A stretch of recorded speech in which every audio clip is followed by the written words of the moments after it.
My faith in vegetarianism grew on me from day to day. ఈ పారాగ్రాఫ్కి explanation. ఈ పారాగ్రాఫ్లో గాంధీజీ శాకాహారంపై తన నమ్మకం కాలక్రమేణా ఎలా బలపడిందో చెబుతున్నారు. ఆయన ఇప్పటికే హెన్రీ సాల్ట్ పుస్తకాన్ని చదివారు. ఈ పుస్తకం ఆయన ఆహారం మరియు ఆహారపు అలవాట్ల గురించి మరింత అధ్యయనం చేయడానికి ఇన్స్పిరేషన్ని ఇచ్చిందని అంటారు. ఆయన శాకాహారానికి సంబంధించిన అనేక పుస్తకాలను చదవడం ప్రారంభించాడు. అలాంటి ఒక పుస్తకం హోవార్డ్ విలియమ్స్ రాసిన ది ఎథిక్స్ ఆఫ్ డైట్.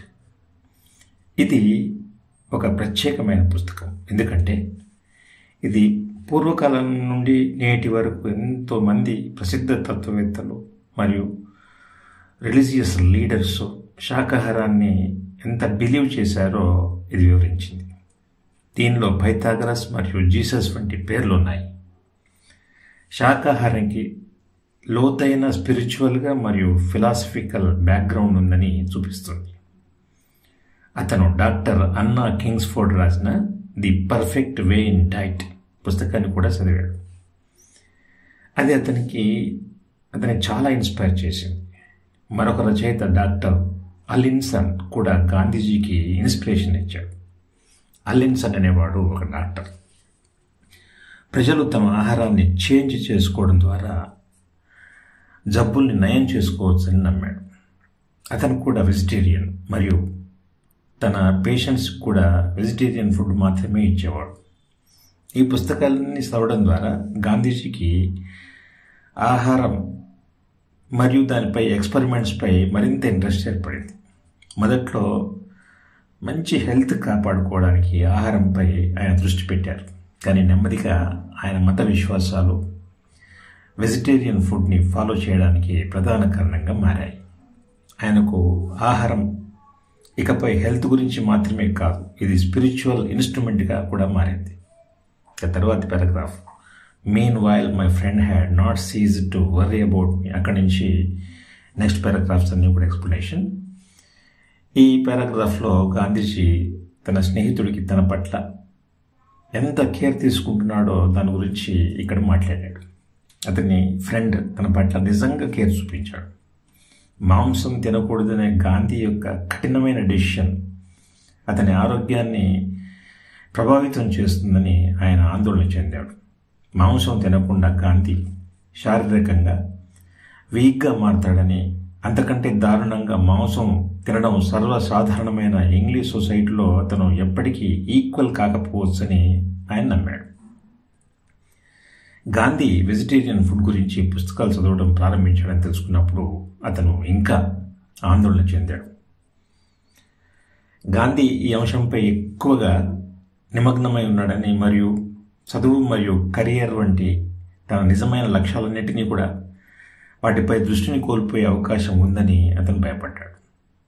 ఆహారంతో అనవసరమైన ప్రయోగాలు చేయడం ద్వారా గాంధీ తన సమయాన్ని వృధా చేసుకుంటున్నాడని మరియు అతనికి ఒక వింత లేక తీవ్రమైన ఆలోచనలు కలిగి ఉన్న వ్యక్తిగా మారవచ్చని అతను భావించాడు. తీవ్రమైన ఆందోళనతో స్నేహితుడు గాంధీ మనసు మార్చడానికి మరియు అతని శాకాహారపు సంబంధించినటువంటి ఆలోచనలను వదులుకోవడానికి, ఆ విషయంలో ఒప్పించడానికి చివరి ప్రయత్నం చేయాలని నిర్ణయించుకున్నాడు. ఇంకా తర్వాత పారాగ్రాఫ్ చూద్దాం మనము. నెక్స్ట్ పారాగ్రాఫ్ బిగిన్ అవుతుంది. He one day invited me to go to the theatre. అక్కడి నుంచి అనమాట.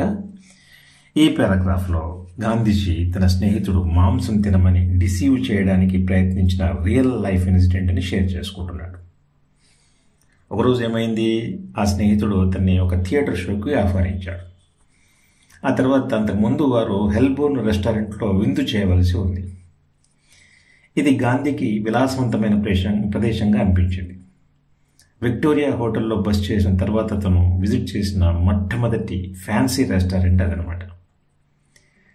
విక్టోరియా హోటల్లో తన అనుభవం చాలా గొప్పది కాదని గాంధీ గుర్తు చేసుకున్నాడు, ఎందుకంటే అతను అన్నింటికీ కొత్తవాడు మరియు ఎలా బిహేవ్ చేయాలో లేదా ఏం ఎక్స్పెక్ట్ చేయాలో తెలియదు.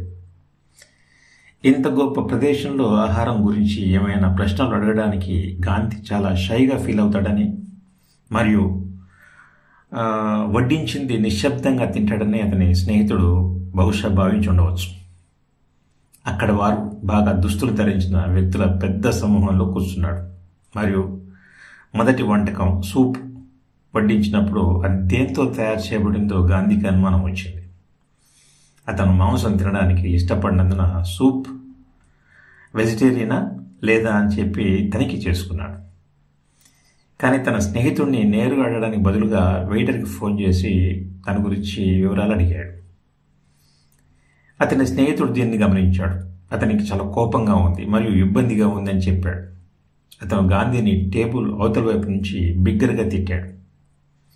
అతను ఈ రకమైన బిహేవియర్ ఇంగ్లీష్ సొసైటీకి చాలా ఇబ్బందికరంగా ఉందని, అతను సరిగ్గా బిహేవ్ చేయలేకపోతే రెస్టారెంట్ నుంచి బయటికి వెళ్ళి బయట వెయిట్ చేయమని చెప్పి గాంధీకి చెప్పాడు. ఇలా జరిగిందనమాట ఆ హోటల్లో. అప్పుడు గాంధీజీ ఏం చేశాడు? గాంధీజీ నిజానికి అతనికి ఇది ఉపశమనం కలిగించేటువంటి విషయం. తన నమ్మకాలపై రాజీ పడడానికి బదులుగా అతను బయటికి వెళ్ళడానికి చాలా సంతోషంగా ఒప్పుకున్నాడు. ఆనందంతో రెస్టారెంట్ నుంచి గబగబా బయటికి నడిచిపోయాడు.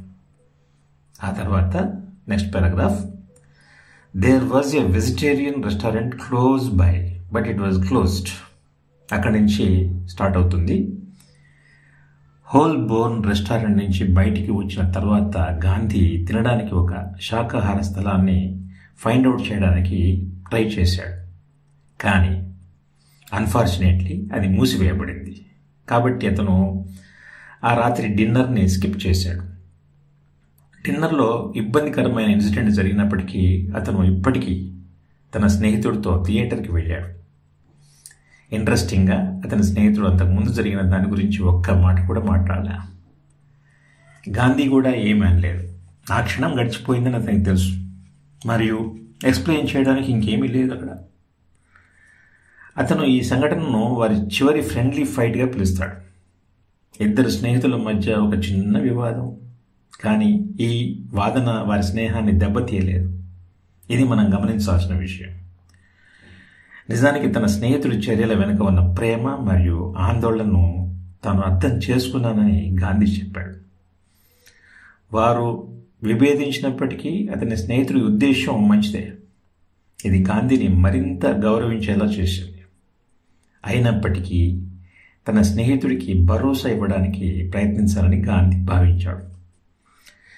తాను వెజిటేరియన్గా ఉన్నప్పటికీ సొసైటీలో తాను ఇకపై వికృతంగా లేదా వికృతంగా ఉండనని చూపించాలనుకున్నాడు. అంటే డిఫరెంట్గా ఉండనని. మర్యాదపూర్వక ఆంగ్ల సమాజానికి సరిపోయేలా మరింత మెరుగ్గా మరింత నమ్మకంగా మారాలని తను నిర్ణయించుకున్నాడు. దీనికోసం గాంధీ తర్వాత సో ఇంపాసిబుల్ అనే పిలిచే పనిని చేపట్టాడు. అతని ఇంటర్నల్ బిహేవియర్కి సరిపోకపోయినా కంప్లీట్ ఇంగ్లీష్ జెంటిల్మెన్గా మారడానికి ప్రయత్నం చేశాడు.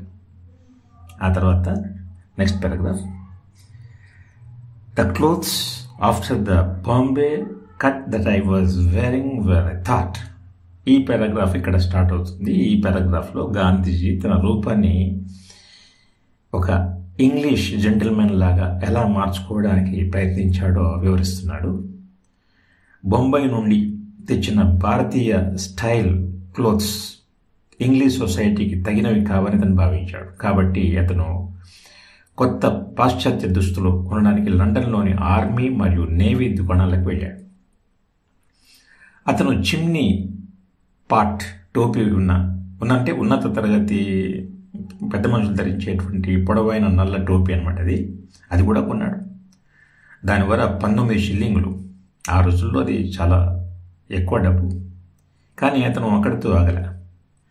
ఫ్యాషన్ మరియు స్టైల్కి చాలా ప్రసిద్ధి చెందినటువంటి బాండ్ స్ట్రీట్లో తయారు చేసిన సాయంత్రం సూటుకు కూడా అతను పెద్ద మొత్తాన్ని చెల్లించి అంటే 10 పౌండ్లు ఖర్చు చేశాడు. ఎందుకంటే లుక్ను మార్చివేయాలి. మరి అతను భారతదేశంలో ఉన్న తన అన్నయ్యను డబుల్ గోల్డ్ వాచ్ చైన్ని పంపించమని చెప్పి అడిగాడు. ఇది పెద్ద మనుషులు చక్కదనం మరియు హోదాను చూపించడానికి ధరించే ఫ్యాన్సీ అన్నమాట. ఆ కాలంలో రెడీమేడ్ టై ధరించడం ఒక పెద్ద మనిషి అతనికి తగినదిగా పరిగణించబడింది కాబట్టి గాంధీ దాన్ని ఎలా కట్టుకోవాలో కూడా నేర్చుకున్నాడు. ఎందుకంటే టై కట్టుకోవడం అనేది అందరికీ కొంతమందికి చాలామంది తెలియదు. భారతదేశంలో అద్దంలోకి చూడడం అనేది అరుదైన విలాసం. కుటుంబం అంటే ఇప్పుడు ఫ్యామిలీ హెయిర్ కట్ చేసేవాడు ఒకటి ఉంటాడు కదా, అతనికి గుండు చేయించుకున్నప్పుడు మాత్రమే అతను చేసేది, అంటే అద్దం చూయించేది. కానీ ఇప్పుడు లండన్లో గాంధీ ప్రతిరోజు ఒక పెద్ద అద్దం ముందు 15 నిమిషాలు గడపడం ప్రారంభించాడు. తన జుట్టును చక్కగా విడదీసి తన టైను కంప్లీట్గా కట్టుకోవడానికి ప్రయత్నం చేశాడు, ఎలాగా బ్రిటిష్ పెద్ద మనుషులు మాదిరిగా.